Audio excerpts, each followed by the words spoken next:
میرا جینا میرا مرنا الہی تیری خاطر ہو.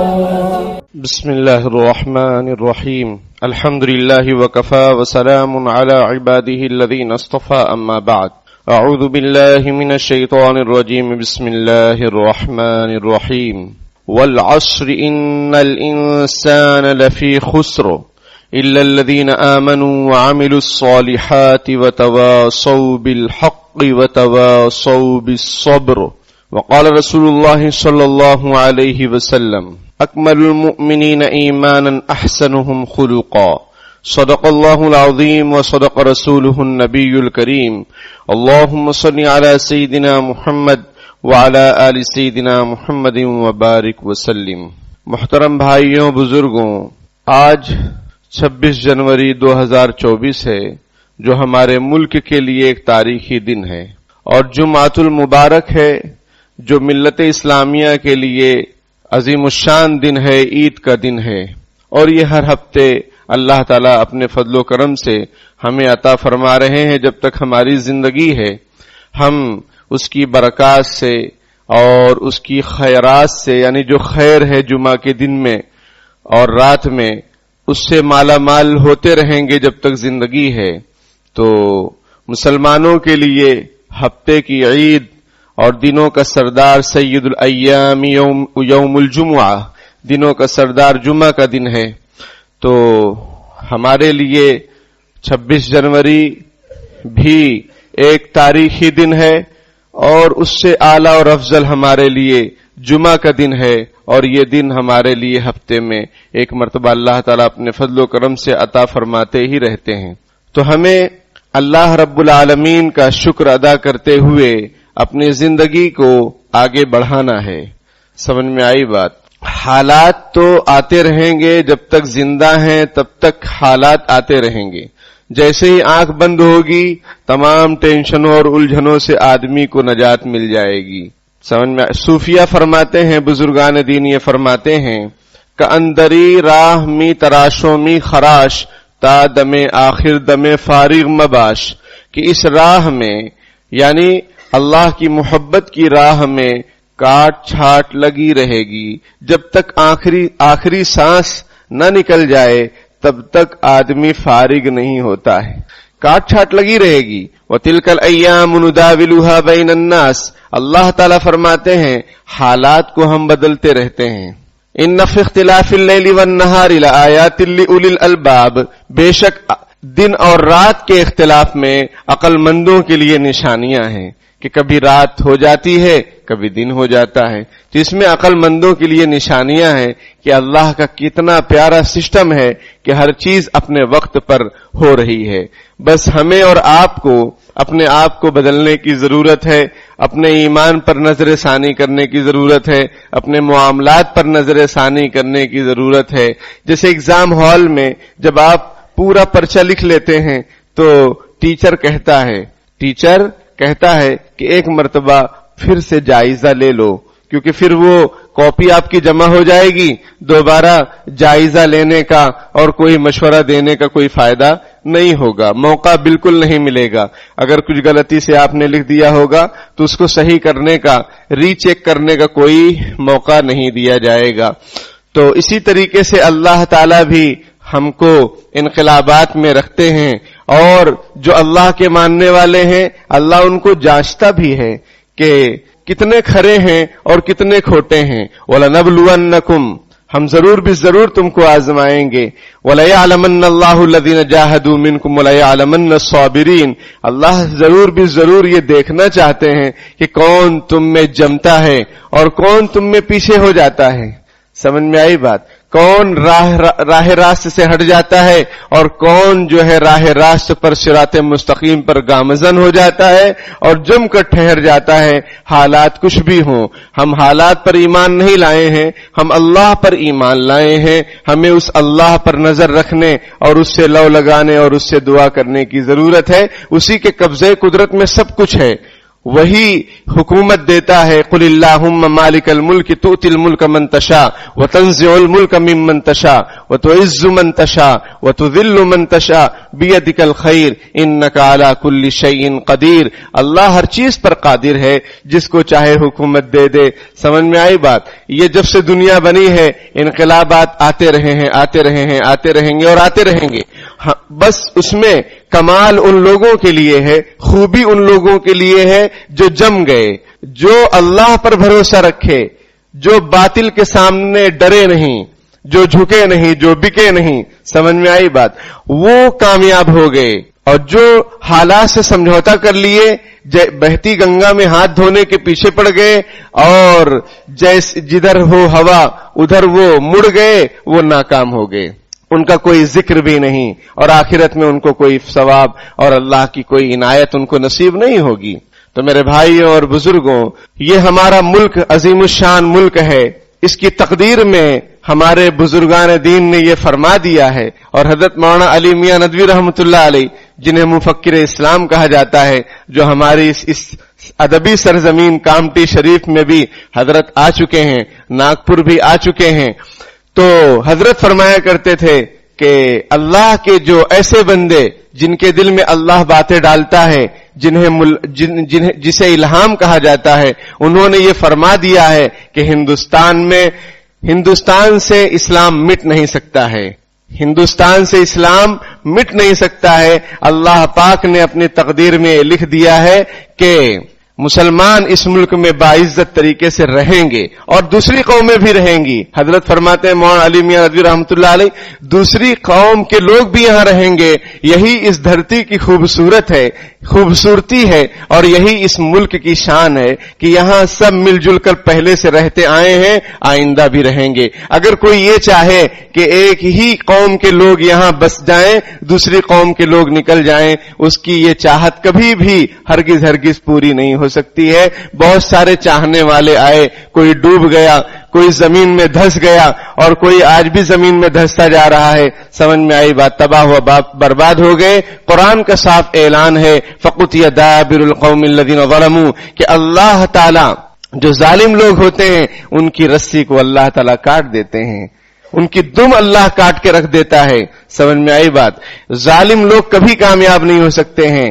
خلیفہ راشد حضرت علی رضی اللہ تعالیٰ عنہ کا قول ہے کہ غیر مسلم یعنی کافر اور مشرک کی حکومت تو چل سکتی ہے لیکن ظالم کی حکومت نہیں چل سکتی ہے. ہمارے ہاں الہ آباد کی طرف ایک کہاوت ہے کہ جب چیونٹی کو مرنا ہوتا ہے یا چیونٹے کو مرنا ہوتا ہے تو اس کے پر جام جاتے ہیں، اس کے پر نکل آتے ہیں. آپ نے دیکھا ہوگا پہلے جب چراغ جلتے تھے تو اس کے ارد گرد وہ پر والے چیونٹے نظر آتے تھے، تو ان کو مرنا ہوتا ہے اس لیے ان کے پر جام جاتے ہیں. تو جس کو فنا ہونا ہوتا ہے، ختم ہونا ہوتا ہے، وہ ظلم ستم کے راستے کو اختیار کر لیتا ہے اور اللہ تعالیٰ ظالم کو بخشتا نہیں ہے. اللہ کی پکڑ بہت سخت ہے. اللہ ڈھیل دیتے رہتے ہیں. انہم یکیدون کیدا واکید کیدا، وہ مکر فریب کر رہے ہیں، وہ تدبیریں کر رہے ہیں، وہ پلاننگ کر رہے ہیں. قرآن کہتا ہے میں بھی، اللہ کہتا ہے میں بھی جو ہے تدبیر کر رہا ہوں. فمہل الکافرین امہلہم رویدا، جو اللہ کے منکر ہیں، باغی ہیں، مشرک ہیں، ان کو ڈھیل دو. ہم بھی ڈھیل دے رہے ہیں ان کو، تم بھی ڈھیل دو، ہم بھی ڈھیل دے رہے ہیں. وَمَكَرُوا وَمَكَرَ اللَّهُ وَاللَّهُ خَيْرُ الْمَاكِرِينَ، وہ تدبیریں کر رہے ہیں، اللہ بھی تدبیر کر رہا ہے. اللہ غافل تھوڑی ہے. فَلَا تَحْسَبَنَّ اللَّهَ غَافِلًا عَمَّا يَعْمَلُ الظَّالِمُونَ، کہ اے وہ لوگوں جن کے دل ظلم ستم کو دیکھ کر پھٹ پڑے ہیں، وہ رنجیدہ نہ ہوں، ٹینشن زیادہ نہ لیں. ٹینشن تو ہوتا ہی ہے لیکن مایوس نہ ہو، مطمئن رہیں، پر امید رہیں. فلا تحسبن اللہ غافلا عما يعمل الظالمون، کہ تم ہرگز یہ خیال مت کرو کہ اللہ بے خبر ہے ان لوگوں سے جو ظالم، ان کاموں سے جو ظالمین کر رہے ہیں. اللہ بے خبر نہیں ہے. وہ تو حی لا یموت ہے، سمجھ میں آئی بات؟ اس کو موت نہیں آتی، وہ تو زندہ ہے، وہ ہر چیز کو دیکھ رہا ہے، لیکن ہر چیز کا ایک وقت ہوتا ہے، وہ اللہ جانے وہ وقت کب ہے۔ ہمیں پر امید رہنا چاہیے، مطمئن رہنا چاہیے، نظر اللہ پر رہنا چاہیے، دعاؤں کا اہتمام کرنا چاہیے، اور اپنے اخلاق کو اپنے ہاتھ سے نہیں جانے دینا چاہیے۔ پھر دیکھیے، ہم اپنا کام کریں، اللہ اپنا کام کرے گا۔ سمجھ میں آئی بات؟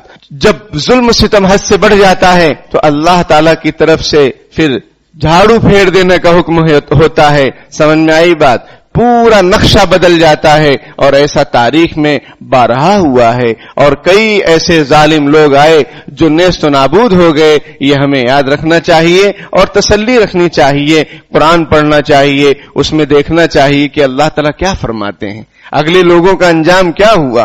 ہم لوگ تو آخری امت ہیں، لیکن ہمارا حساب و کتاب پہلے ہوگا، اور ہم لوگ جنت میں انشاءاللہ پہلے جائیں گے۔ یہ آپ صلی اللہ علیہ وسلم کا فرمان ہے کہ تم لوگ آخر میں آئے ہو، لیکن تمہارا حساب و کتاب پہلے شروع ہوگا، اور تمہیں جنت میں اللہ تعالیٰ پہلے بھیجیں گے۔ تو ہم یہ امت ہے، آخر میں آئے ہیں، ہم سے پہلے کئی امتیں آئی ہیں، اور ان پر کیا کیا حالات آئے، ان کے نبیوں پر کیا حالات آئے، اور اہل ایمان پر کیا حالات آئے کہ ایک مرتبہ نبی اکرم صلی اللہ علیہ وسلم کعبہ شریف کے سائے میں آرام فرما رہے تھے، ایک چادر اپنے سرہانے رکھ کر حضرت خباب بن ارت رضی اللہ تعالی عنہ آئے۔ یہ 6 نمبر کے مسلمان ہیں، 5 نمبر تو ہم جانتے ہیں، مردوں میں حضرت ابو بکر، بچوں میں حضرت علی، غلاموں میں حضرت زید بن حارثہ، عورتوں میں حضرت خدیجہ رضی اللہ تعالیٰ عنہ، اور باندیوں میں حضرت ام ایمن رضی اللہ تعالیٰ عنہ۔ ان لوگوں نے اسلام قبول کیا، اور 6 نمبر کس کا ہے؟ حضرت خباب بن ارت رضی اللہ تعالیٰ عنہ کا ہے کہ انہوں نے اسلام قبول کیا۔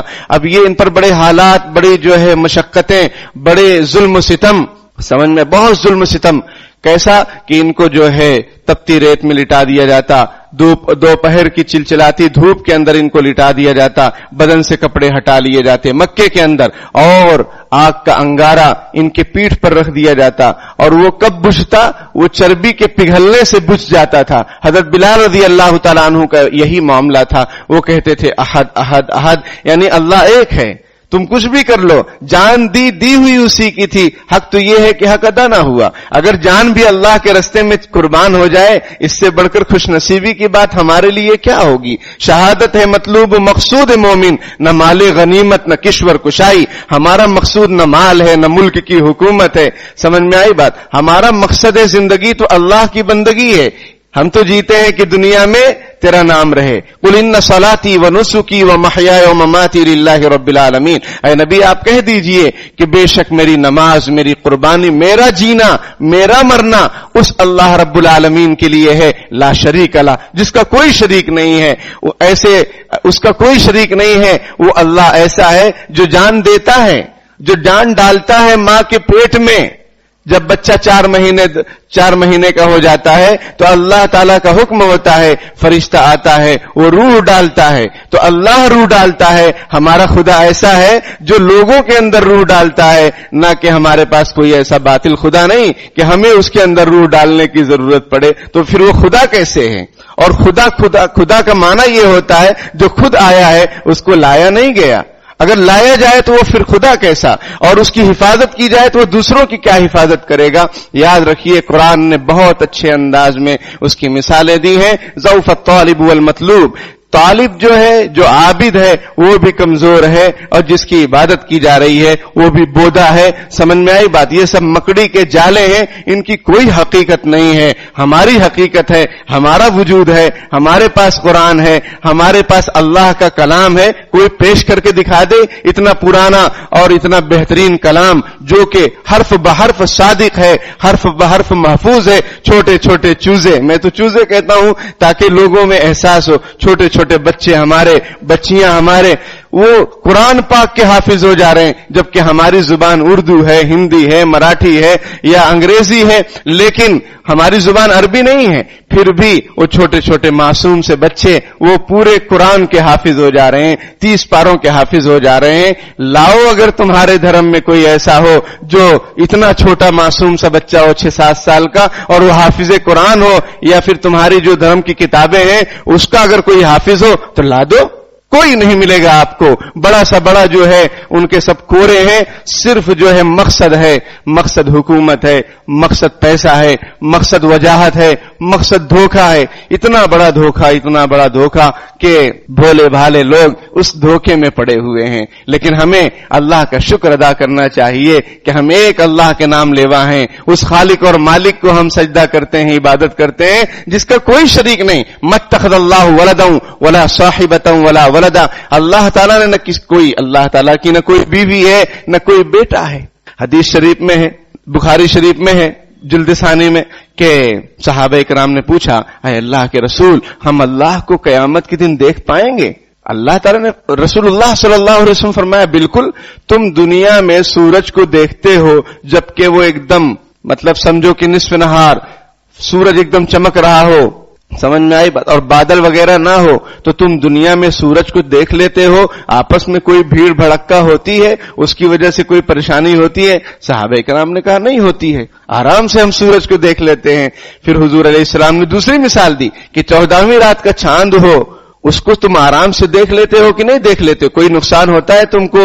دھکا مکی ہوتی ہے؟ کچھ بھی نہیں, سب آرام سے دیکھ لیتے ہیں. آپ صلی اللہ علیہ وسلم نے ارشاد فرمایا, اسی طریقے سے تم قیامت کے دن اپنے رب کو بھی دیکھ لو گے, کوئی پریشانی نہیں ہوگی, کوئی پریشانی نہیں ہوگی. سوال یہ ہے کہ ابھی کیوں نہیں دیکھ سکتے؟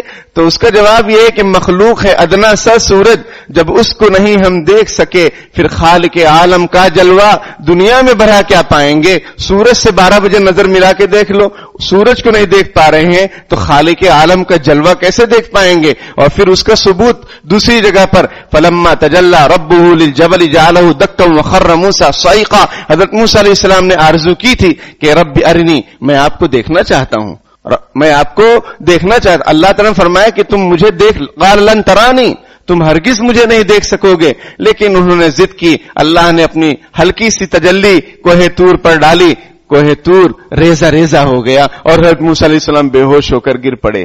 قرآن نے کہا ہے. تو ہم جب دنیا میں اپنی آنکھوں سے سورج کو نہیں دیکھ سکتے, جو کہ ایک اللہ کی مخلوق ہے, ادنا مخلوق ہے, اس کو ہم نہیں دیکھ پا رہے ہیں, تو خالق عالم کا جلوہ کیسے اس دنیا میں پائیں گے؟ تو اس کے لیے پھر قیامت کا دن جب قائم ہوگا, حساب و کتاب کا معاملہ ہوگا, وہاں پر اہل ایمان آرام سے اللہ تعالیٰ کی زیارت کر سکیں گے. تو اس حدیث میں یہ بھی ہے کہ اللہ تعالیٰ مشرکین کو بلائے گا. سمجھ میں آئی بات؟ جو اللہ کے ساتھ شرک کرتے تھے, کہا جائے گا انکم وما تعبدون من دون اللہ حسب جہنم, کہ تم اور جن کی تم عبادت کرتے تھے وہ سب جہنم کا ایندھن بن جائیں گے, سب جہنم میں جائیں گے. سمجھ میں آئی بات؟ دوسری روایت میں کیا ہے کہ اللہ تعالیٰ کی طرف سے اعلان ہوگا کہ جو جس کی پیروی کرتا تھا وہ اپنے مقتدا کے ساتھ ہو جائے. تو لوگ اپنے مقتدا کے ساتھ ہو جائیں گے, جن کو وہ معبود مانتے تھے ان کے ساتھ ہو جائیں گے. پھر کہا جائے گا جو غیر اللہ کی عبادت کرتے تھے ان سے کہا جائے گا کہ جاؤ جہنم میں, ان کو جہنم میں ڈال دیا جائے گا, وہ لوگ جہنم میں گر پڑیں گے. پھر جو ہے یہودیوں کو بلایا جائے گا, ان سے پوچھا جائے گا تم کس کی عبادت کرتے تھے؟ وہ کہیں گے ہم عزیر علیہ السلام کی عبادت کرتے تھے. قرآن میں 10ویں پارے میں وقالت الیہود عزیر ابن اللہ, یہودیوں نے کہا کہ عزیر اللہ کے بیٹے ہیں. وقالت النصارى المسیح ابن اللہ, نصرانیوں نے کہا کہ عیسیٰ علیہ السلام اللہ کے بیٹے ہیں. سمجھ میں آئی؟ ان سے پوچھا جائے گا قیامت کے دن, اللہ تعالیٰ فرمائیں گے کہ تم غلط کہتے ہو, جھوٹ کہتے ہو. اللہ تعالیٰ کی متخذ اللہ صاحبۃ ولا ولدا, اللہ نے نہ کوئی اپنی بیوی بنایا ہے نہ کوئی بیٹا بنایا ہے اللہ کا, یہ تو تم جھوٹ بولتے ہو. عزیر علیہ السلام اللہ کے بیٹے نہیں, وہ بھی جہنم میں گر پڑیں گے. مختصر میں عرض کر رہا ہوں, کچھ الفاظ چھوڑ رہا ہوں. پھر نصرانیوں کو بلایا جائے گا, ان سے پوچھا جائے گا تو وہ کہیں گے ہم حضرت عیسیٰ علیہ السلام کی بات کرتے تھے. اللہ تعالیٰ فرمائیں گے کہ وہ عیسیٰ علیہ السلام اللہ کے بندے ہیں, وہ بیٹے تھوڑی ہیں, تم غلط کہتے ہو, جھوٹ کہتے ہو. وہ لوگ بھی جہنم میں چلے جائیں گے. ہاں, وہ یہودی اور نصرانی جنہوں نے اسلام قبول کیا یا جو اپنے زمانے میں اپنے نبی پر صحیح طریقے سے ایمان رکھنے والے تھے, وہ جنت میں جائیں گے. باقی جنہوں نے کفر شرک کیا وہ جہنم میں گریں گے. پھر مسلمانوں کو بلایا جائے گا, پوچھا جائے گا تم کس کی عبادت کرتے تھے؟ تو کہیں گے کہ ہم اللہ کی عبادت کرتے تھے. اور حدیث شریف میں کہ اللہ تعالیٰ کا ظہور ہوگا لیکن بہت کمتر شکل میں اور صفات میں ظہور ہوگا. مسلمان سمجھ نہیں پائیں گے کہ یہی اللہ تعالیٰ ہیں. سمجھ میں آئی بات؟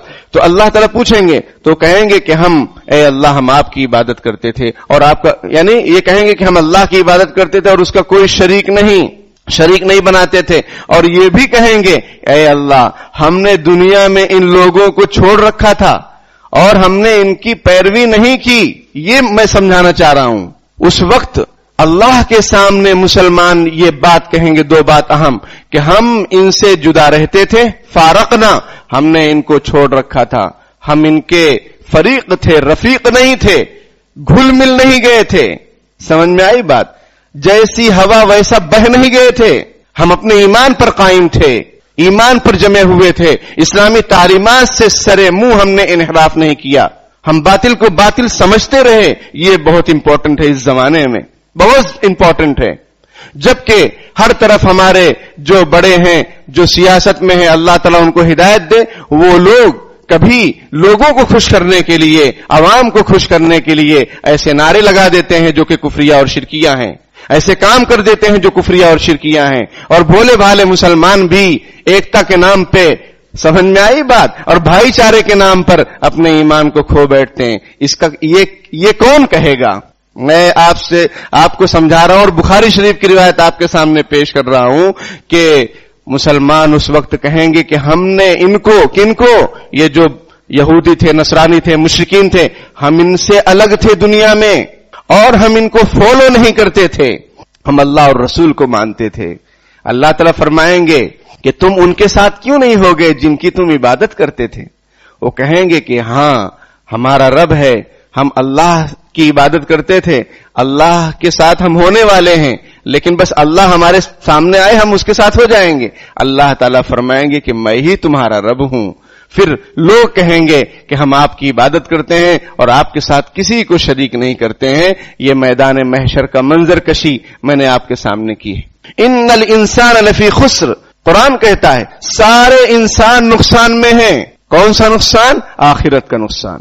دنیا میں تو ہم دیکھ رہے ہیں نا کہ چمک دھمک, یہ وہ, سمجھ میں آئی بات, تمہارا شہر, تم ہی مدعی, تم ہی منصف, مجھے یقین ہے میرا ہی قصور نکلے گا. ہر طرف مسلمانوں پر ظلم ستم جو کیا جا رہا ہے, یہ کب تک کریں گے؟ ستمگر ادھر ہنر آزمائیں تو تیر آزما ہم جگر آزمائیں. ہم مر جائیں گے, ایک دن مرنا ہی ہے, عزت کے ساتھ مر جائیں گے انشاءاللہ تعالی.